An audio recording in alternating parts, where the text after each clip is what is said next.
η Νάουσα δεν είναι αρχαία πόλη. Μπορεί να βρίσκεται δίπλα στο Κίτιο, στη Μίεζα που λέμε, αλλά κατ' ουσίαν χτίστηκε βάσει των ιστορικών περιγραφών που έχουμε από το 1341 που έρχεται ο στρατελάτης ο Γκαζί Ευρενός, των Τούρκων αρνησίθρης Κωστός Γκαζίδαπη στρατελάτης, επί Μουράτ του Τρίτου Σουλτάνου, χτίζει την Άωσα και μάλιστα ο θρύλος και η παράδοση λέει ότι είχε ένα παιδί το οποίο ήταν άρρωστο και πήγε στον Αγία Νικόλα και έγινε καλά και είπε τι χάρη θέλετε να σας δώσω και τον είπαν θέλω μέρος είσαι με ένα βουβάλι δέρμα και γέλασε και ο Σουλτάνος και το κόψαν σε λουρίδες, σε νουζίτσες, το άπλωσαν και έβαλαν και τα πλατάνια και έτσι οικίστηκε η Νάουσα και έφερε ανθρώπους από τα γύρω χωριά από πιο πάνω που ήταν. Βεβαίως, είναι και οι λαϊκές παραδόσεις αυτές που κρατούν και τον λαό. Μέχρι τον αρχές του 15ου αιώνα φαίνεται ότι κτίζεται η πόλη. Οι κάτοικοι ασχολούνται αποκλειστικά, μπορούμε να πούμε, με τον Αραβόσιτο, του Καλαμπούκη, η αμπελουργία, πατρίδα του Διόνυσου, κτηνοτροφία, είχαν και ένα βέρμιο το οποίο είναι ο στυλοβάτης αυτής της πόλης με την ξυλία του. Πολλοί άνθρωποι έζησαν από αυτό το βουνό. Περπάτησε καλά, έχει κάποιους ιστορικούς σταθμούς. Ένας από αυτούς είναι το 1705 τότε που ο Σελιχτάρης των Ανακτόρων, ο Αχμέτη Τσελιμπή έρχεται να καταλάβει να κάνει το πεδομάζωμα από την Άουσα, το λεγόμενο Ντευσιρμέ. Τουρκιστή να πάρει 50 παλικάρια, να οσέι δίνουν, ανθίστανται και αυτά είναι βέβαια ιστορικά τεκμηριωμένα υπό την αρχηγία του Ζήση Καραδίμου, σκοτώνουν τους απεσταλμένους, έρχονται ασκέρια, συλλαμβάνεται ο Ζήσης Καραδίμος και οι δυο του γη Βασίλης και Δημήτρης, οδηγούνται στη Βέρεια όπου εκτελούνται, απειχωνίζονται και στα πλατάνια, καταστέλλεται αυτή η επανάσταση η μικρή, εν συνεχεία ξαναβλέπουμε την Άωσα πάλι στους αγώνες εναντίον του Αλή Πασιά των Ιωαννίνων πολλά χρόνια. Έρχεται ο Αλή Πασιάς με πλήθος στρατού, χτυπάει, δεν μπορεί να την καταλάβει την Άωσα. Οι διαφορές τους είναι, μπορούμε να πούμε, προσωπικές και με τον Ζαφεράκη Θεοδοσίου Λογοθέτη, τον οποίο είχε υπεύθυνο ο Αλή Πασιάς, αφού τον σπούδασε και στα Γιάννηνα, για την φορολογία των τζιγκάνων. Υπεύθυνος δε υπουργός του Αλή Πασιά ήταν επί των οικονομικών ο Μαρίνογλου, ο επαδελφή γαμβρός του Ζαφεράκη. Καταλαβαίνετε πόσο στενές ήταν οι σχέσεις. Μπαίνει στην πόλη ο Αλή Πασιάς το 1804 και κάθεται μέχρι το 1812 χωρίς να πειράξει τους κατοίκους. Πάει να τους αγκαλιάσει, μάλλον ο Ζαφεράκης με ενέργειες φέρνει από την υψηλή πύλη Φιρμάνη, οπότε επανέρχεται Νάωσα στο Βιλαέτη της Θεσσαλονίκης και φεύγει ο Αλή Πασιάς. Αργότερα, το 1821 είναι γνωστή η επανάσταση από το 20 που έρχεται και ο ύπατρος, ο φιλικός από τη Σιβηρία νέος ήρθε στον τόπο μας και κουνεύει μέσα στους αρχόντους μας, ρούχα φράγκικα φοράει και έχει χρυσό σταυρό, θέλει να ανταμώσει τον αρχηγό. Λέει το δημοτικό τραγούδι, αυτός είναι ο ύπατρος, ο οποίος συναντιέται με τον Ζαφεράκη, είναι άκαρπη η συνάντηση για να τον μοιήσει στη Φιλική και θέλοντας να πάει να εγχειρήσει στη Φιλική και τον Αλή Πασιά των Ιωαννίνων, δολοφονείται στο όρος Χάση από τους Μπλαχαβαίους. Η διαφορά ήταν έντονη Ζαφεράκη και Αλή Πασιά, έτσι, σε προσωπική βάση. Τότε με την έναρξη της Επαναστάσεως η Άωσα παίρνει μπουρλότο και λόγω του νερού που έχει η Αράπιτσα δεν είναι μόνο ότι είναι η κινητήριος η μάνα της Νάωσας για τα κτήματα και για τις βιοτεχνίες στην τότε περίοδο και οικοτεχνίες που έφτιαναν τα σιαγιάκια, αλλά έχει και αψάδα για τους κατοίκους της και έτσι ξεσηκώνονται και πάλι οι Ναοσαίοι και μάλιστα εκείνο το τραγούδι ένα μικρό καράβι σηκώνει τα πανιά, σηκώνει την μπαντέρα και πόλη μου ζητά. Από τη Βυσσαραβία το ατμοκίνητο θα έρθει μες στην πόλη να πει το χριστιανό, να πάψουνε τα κλάματα, τα άχτα βάχτα όχ, με τον καλόν επόθο να έρθουνε και εδώ. Τι έχεις βρε ρουσάκι και ήρθες με θυμό σαν τα στροπελέκια από τον ουρανό. Ζητώ τα Δαρδανέλια, το όρος του Σινά, ζητώ τον Αγιον Τάφο και την Αγία Σοφιά. Ακόμα θα ζητήσω τον Πατριάρχη μας που τον εκρεμασέτε για το ενάτι σας, που τον εκρεμασέτε και πήρε τη φλουριά και τώρα τον εσέρνουν οι Τούρκοι τα σκυλιά στις πόλεις τα σοκάκια και σε όλα τα τζαμιά. Αγγλία και Γαλλία, προσέξατε καλά, θα διώξουμε τον Τούρκο στην κόκκινη μιλιά. Με την κανονιφόρο θα έρθει μυστικός, ο μέγας ούτος άνδρας, ο πρίγκιψ αρχηγός, εννοεί τον Υψηλάντη. Μετά από αυτό έρχεται ο Εμίν Πασάς, ο καλούμενος Λουμπούτ, δηλαδή ροπαλοφόρος. Σουλτάνος είναι ο Μαχμούτ ο δεύτερος, ο οποίος διατάζει τον αφανισμό της πόλεως. Έρχεται και μάλιστα και με πυροβολικό βαριά όπλα για την τότε περίοδο, με 18.000 στρατό, αφού ο Κιχαγιάμπης αποτυγχάνει με 4.000 στρατό. Από την Βέρεια έρχεται ο Λουμπούτ και πέφτει η πόλη, υποχωρεί την Κυριακή του Θωμά μετά από 40 μέρες. Καίγεται, δεν μένει πέτρα πάνω στην πέτρα, ούτε πετεινός δεν λάλησε και αλέκτορ δεν ελάλησε, που λέει και η Θάλια Σαμαρά στα βιβλία της. Μετά την ολική αυτή καταστροφή δίνεται ράι, δηλαδή αμνηστία, και ξαναπαίρνει μπρος η Νάουσα και το 1832 βλέπουμε τα πρώτα σχολεία, τις πρώτες εκκλησίες. Τούτε όμως τη φορά έρχονται και 100 οικογένειες Τούρκων από το Λάλα, καταγόμενες εξικονίου, γι' αυτό και κονιάρι ονομάζονταν, οι οποίοι έμεναν ως το 1926 με την ανταλλαγή των πληθυσμών βάσει θρησκεύματος, το λεγόμενο Μουμπιντιλέ τουρκιστή. Και έγινε, οι άνθρωποι αυτοί ήταν φιλήσχοι, δεν δημιούργησαν πρόβλημα,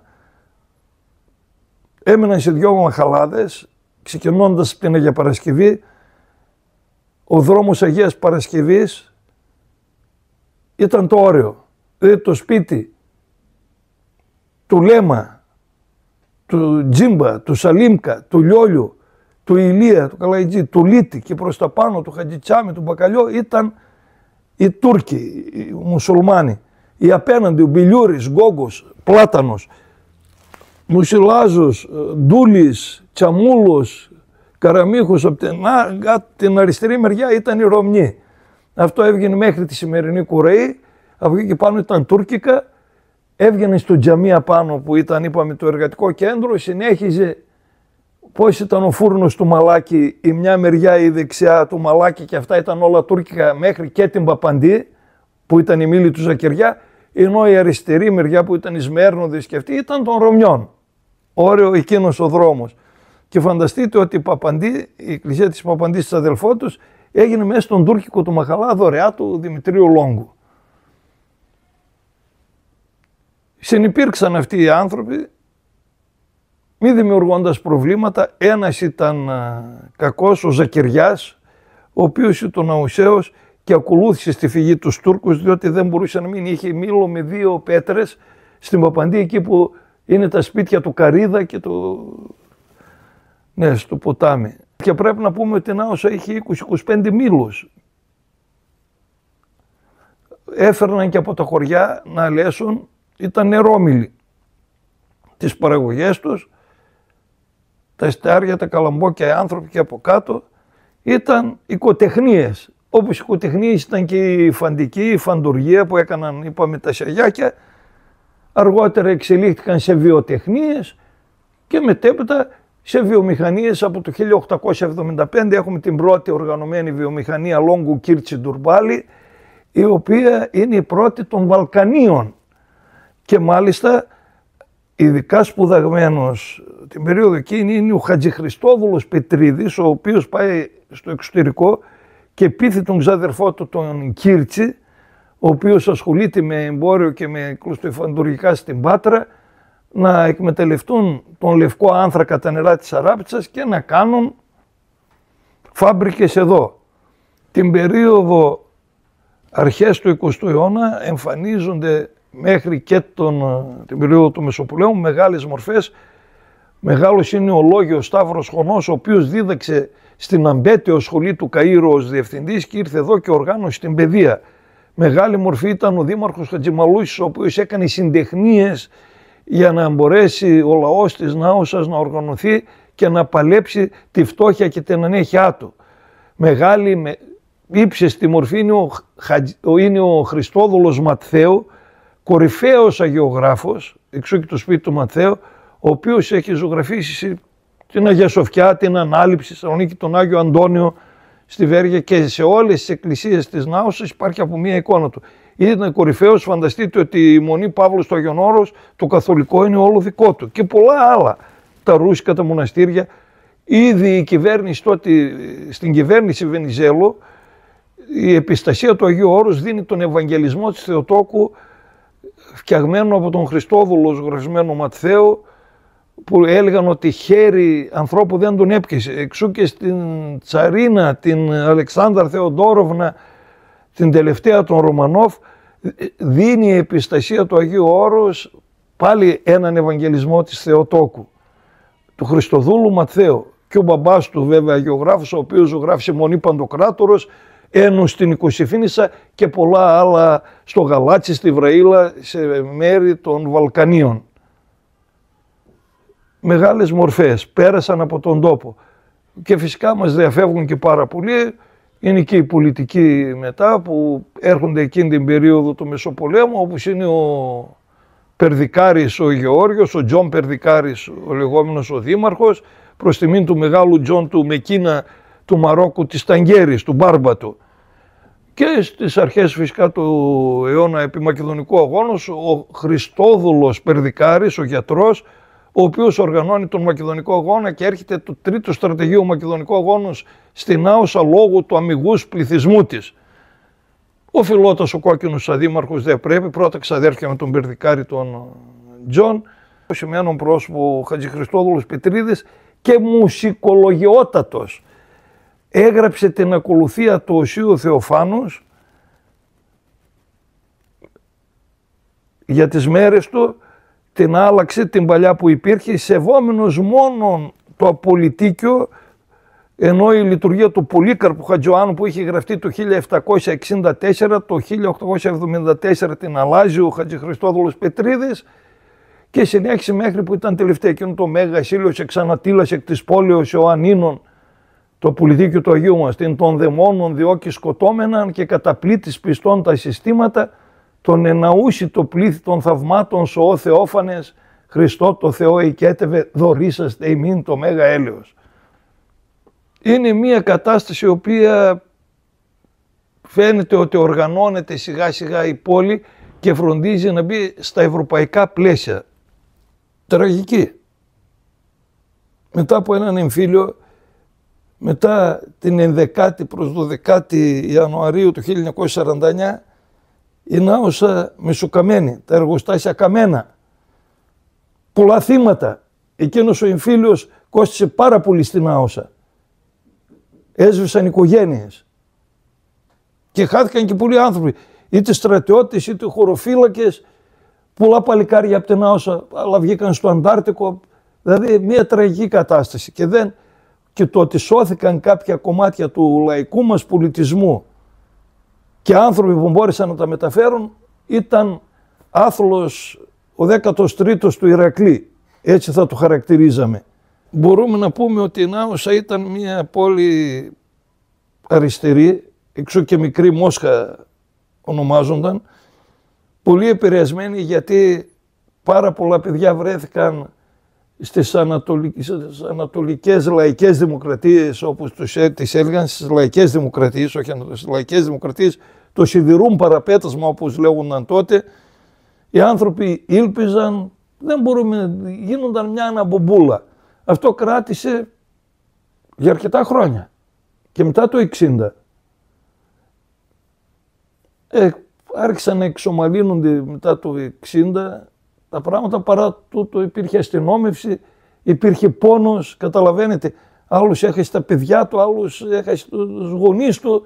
Η καθημερινότητα με το σχέδιο Μάρσαλ ξανά έγιναν τα εργοστάσια με βοήθεια του σχεδίου Μάρσαλ και πήρε μπρος η πόλη.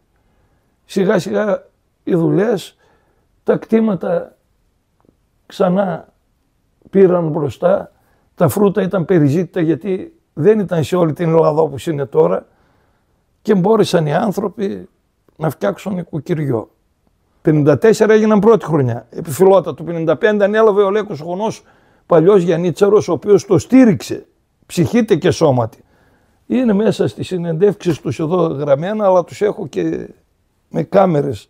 Έφερε την οικογένεια Μίλκα, το Γιάννη το Μίλκα, τους φιλοξένησε στο σπίτι του, τους έμαθε τους σκοπούς και έτσι έπαιξε 1-2 χρόνια ο Γιαννάκης ο Μίλκας. Υπάρχουν και φωτογραφίες, τις έχω και στο βιβλίο βέβαια μέσα. Μετά από εκεί ξεκίνησαν και οι δικοί μας, ο Σταύρος ο Παζαρέντζης, ο Βαγγέλης ο Ψαθάς, ο οποίος ήταν ανυπανάληπτος, δεν νομίζω ότι θα περάσει άλλος, Βαρύς ο Ίσιος και τα παιδιά και τα εγγόνια του παίζουν, αλλά ο Βαγγέλης δεν θα ξαναβγεί. Το φτύ του ήταν, φανταστείτε, όταν επιστρέφαμε από Κίνα, από τους Ολυμπιακούς, μείναμε μία μέρα σε ξενοδοχείο των Αθηνών. Είχε ένα πιάνο. Πάει, χτυπάει και άρχισε να παίζει σκοπούς με το πιάνο χωρίς να ξέρει πιάνο. Τάκ, τάκ, τάκ, αφού έπιασε τις νότες, δηλαδή ο άνθρωπος ήταν χαρισματικός από τη φύση. Στη Γαλλία, άλλη φορά, άκουσε τη Μασσαλιώτιδα, τον ύμνο των Γάλλων και άρχισε να την παίζει με ζορνά μόνο που την άκουγε. Την περίοδο που έπαινε.